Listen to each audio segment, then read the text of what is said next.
focus on transformation and additionality, which is core to the entrepreneurial state principle, is, I think, one of the ways not to kill off completely corruption, because that will require lots of different antennae to be up, but I think it actually helps to limit it, because the focus becomes transformation as opposed to just receiving.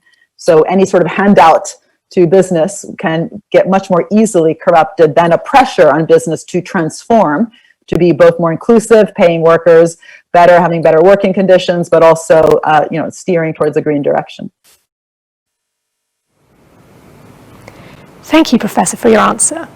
The next question is from Monica Williams, who asks, could you expand on how the state might work collaboratively with entrepreneurs and communities, and how design thinking plays a role?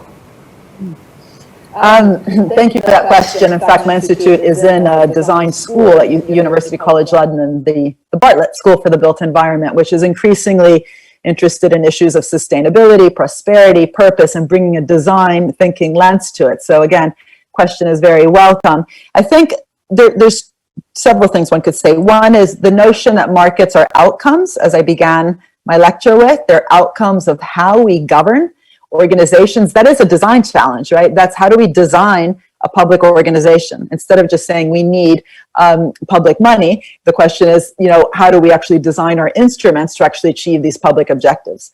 And that itself is a design issue, because unfortunately we have often very static, linear, top-down design structures, but also design structures that are not participatory. So I'm extremely happy that Hilary Cottam has joined our institute. She's been thinking about how do you redesign the welfare state with the citizen at the center, in terms of making it not only easy to access welfare services, but also enhancing of your experience. This is also why we brought Mike Bracken, who set up government digital services, into the institute.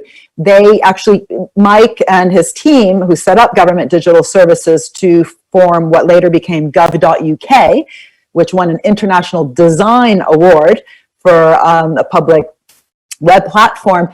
Their team actually came from the BBC, coming back to my point before, how the BBC has really nurtured top talent because of this ambition it's had around public value. But the first thing they did when they entered the cabinet office was to rethink the citizen. What is the citizen? Is it a client, a customer, as that public choice theory and new public management stuff that I was talking about before? Or is the citizen, not only a user, well, is a user, not a client or customer, a user of all these different services, public services that government puts out, and how do we put the citizen at the core of how we design, right, something like a public website, gov.uk. And they talk a lot about how that citizen-centered design affected how they then created it. But lastly, I think we need to design participation into the way that we think about these problems that I say should be focusing our policy, right? If you don't want policy as a list of sectors, but on problems, who defines those problems? That itself is a design challenge, and probably the one that we're least equipped for. Many governments don't have much training in how do you listen. Academics don't either, as you can tell. I talk too much. But how do you really listen to the needs of different parts of your population, and design a collaboration that is truly collaborative, listening, trialing out, experimentation.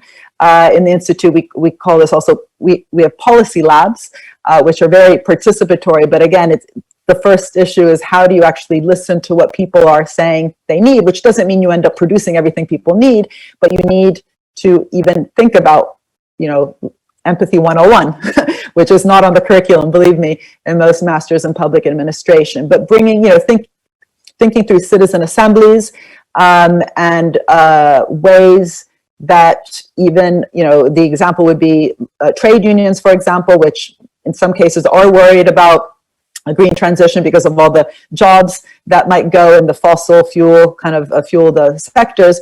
They are not against the green transition, but they've been thinking of the just transition. How do you make sure that the transition is designed in such a way that people are invested in and they're retrained in order to be a productive part of this greener economy? But one could say that itself is a design challenge, because by thinking of a just transition, you're coming to the process after someone else has designed the transition itself. And you're just saying, make it just. Whereas the real challenge is how do you bring labor's voices, students' voices, the green movement's voices to the table ex ante, not just ex post. And that I really think is the biggest design challenge. I don't think our democracies currently are well structured to do that. And that's where we need new organizations, new ways of participating in that kind of way that I mentioned Ada Colau did in Barcelona, where they had to redesign how hackers came into the city government to help the city create a more direct relationship with data as it's constantly created and the benefits that citizens get from public services like public transport, but they also brought citizens to the table to do that. That required new organizations and methods of interaction. Thank you, Professor. The next question